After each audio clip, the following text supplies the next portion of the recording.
Depuis des millénaires, les civilisations humaines cherchent des réponses à leurs grandes questions existentielles. Pourquoi sommes-nous là? Que se passe-t-il après la mort? Y a-t-il un ordre supérieur qui gouverne l'univers? C'est dans ce contexte que les religions sont nées. Mais derrière les récits sacrés, les miracles et les textes saints, une autre question se pose, plus terre à terre. Et si les grandes religions monothéistes avaient aussi été créées, ou du moins modelées, pour des raisons politiques?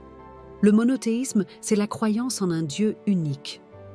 Contrairement aux religions polythéistes, qui croient en plusieurs dieux, comme chez les Grecs ou les Égyptiens anciens, les religions monothéistes comme le judaïsme, le christianisme et l'islam enseignent qu'il n'existe qu'un seul Dieu, tout-puissant, éternel et omniscient. Mais croire en un seul Dieu n'a pas seulement changé la façon dont les gens priaient. Ça a aussi changé profondément la manière dont les sociétés étaient organisées. Dans l'Antiquité, les rois et les chefs de tribus avaient besoin de légitimité pour gouverner. Quoi de mieux pour cela que de dire « Je suis choisi par Dieu » ? Cela donne au pouvoir politique une dimension sacrée. Celui qui s'oppose au roi ne s'oppose pas seulement à un homme, mais à la volonté divine. Prenons l'exemple des Hébreux, ancêtres du peuple juif. Selon la Bible, Dieu a fait alliance avec Moïse, donnant des lois, les fameux 10 commandements, qui devaient régir non seulement la foi, mais aussi la vie sociale et politique du peuple. On retrouve donc une religion qui encadre toute la société, de la justice à la morale, en passant par la manière de manger et de se comporter. Et qui détient le pouvoir de dire ce qui est juste ou non?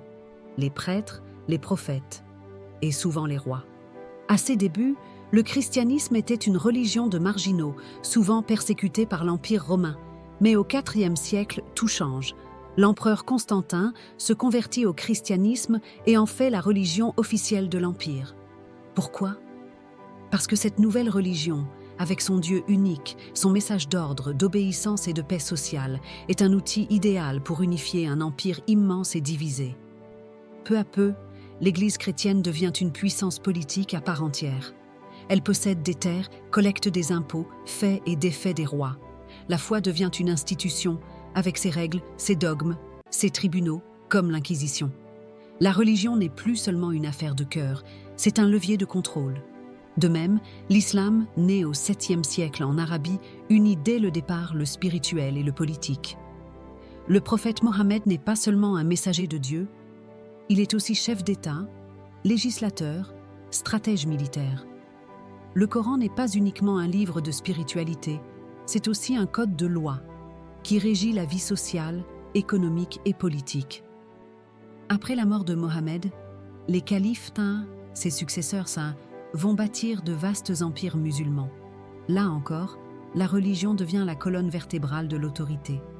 Elle permet de donner une identité commune à des peuples très différents, de justifier des guerres, les conquêtes, appelées djihad, et de maintenir l'ordre social.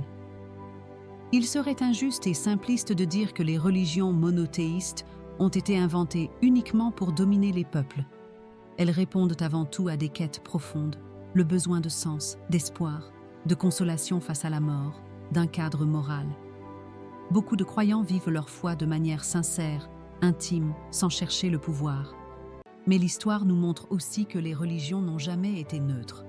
Elles ont souvent été récupérées, modifiées ou utilisées par ceux qui détiennent le pouvoir. Les textes sacrés ont été interprétés de 1000 façons selon les intérêts des uns et des autres.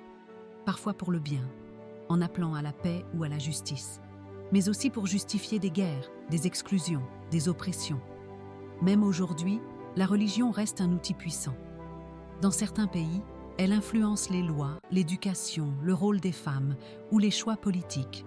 Et quand elle est mêlée au nationalisme, elle peut devenir un outil explosif qui divise au lieu d'unir. Mais à l'inverse, la foi peut aussi être un espace de résistance face à l'injustice, un moteur d'amour, de solidarité, de paix intérieure. Les religions monothéistes sont à la fois le fruit d'une quête spirituelle sincère et des constructions humaines marquées par leur époque. Elles ne sont ni totalement divines, ni entièrement politiques. Elles sont entre les deux, un mélange complexe de foi, de culture, de pouvoir, d'histoire.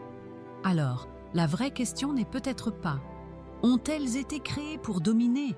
Mais plutôt, comment les hommes ont-ils choisi de s'en servir?